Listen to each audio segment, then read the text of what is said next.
The minute I was thinking to hold you back. The moment I was wishing it's overnight.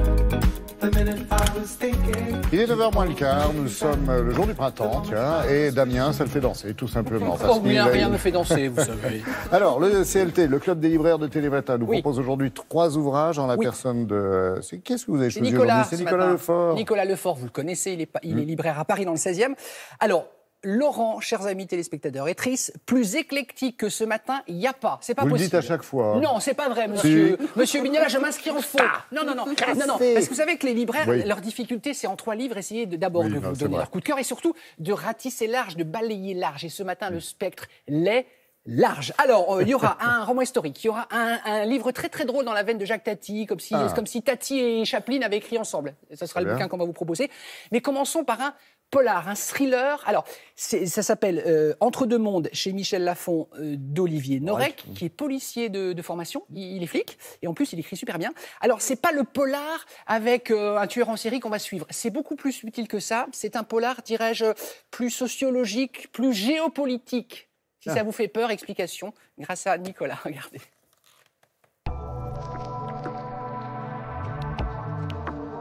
Première scène, premier choc.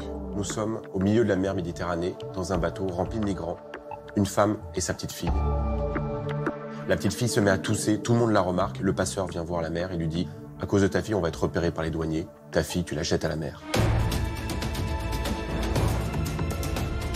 C'est un thriller implacable qui va nous emmener des prisons syriennes jusqu'au cœur de la jungle de Calais, sur les traces d'un homme exceptionnel, un ancien policier de Damas qui s'appelle Adam et qui est à la recherche justement de sa femme et de sa fille qui ont disparu quelque part en Europe.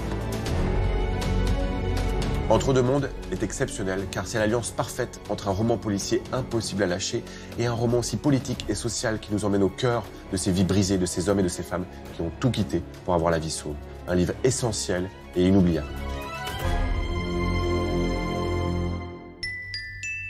Mon deuxième coup de cœur, un roman drôle et léger, microfilm d'Emmanuel Villien aux éditions Asphalte. Nous sommes à Paris, place Vendôme, au siège de la Fondation pour la paix continentale.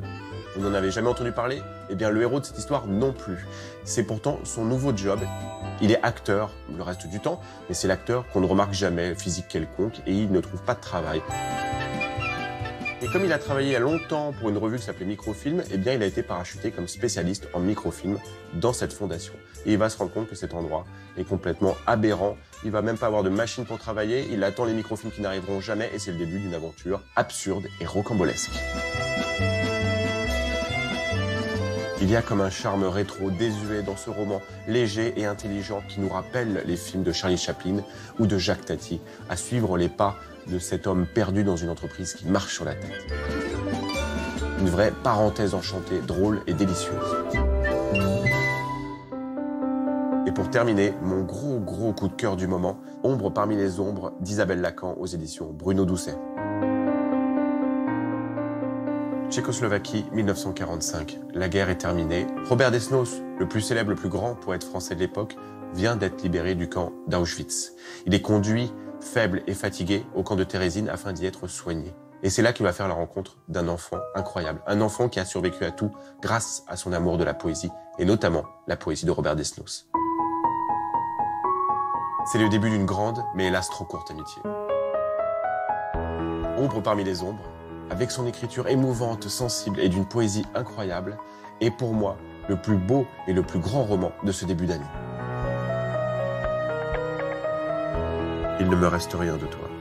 Il me reste d'être l'ombre parmi les ombres, d'être 100 fois plus ombre que l'ombre, d'être l'ombre qui viendra et reviendra dans ta vie ensoleillée. Ok, éclectique, je suis d'accord. Votre préféré? Oh, c'est dur, monsieur Laurent. Ah bah si, il faut faire bon, un allez, choix. Le plus étonnant, c'est le dernier d'Isabelle Lacan, Ombre parmi les ombres. Franchement, en fait, vous avez compris, donc, ce sont les 4 dernières semaines de Robert Desnos qui meurt donc, en camp de concentration, meurt du typhus, parce qu'en fait, c'est un prétexte pour faire un flashback sur sa vie. Donc, on retrouve dans les années 20 les surréalistes, André Breton, Paul Éluard, il a appartenu à ce groupe-là. C'est tout en délicatesse, c'est évidemment très émouvant. Vous retrouvez cette sélection sur notre site internet. Bravo, Nicolas!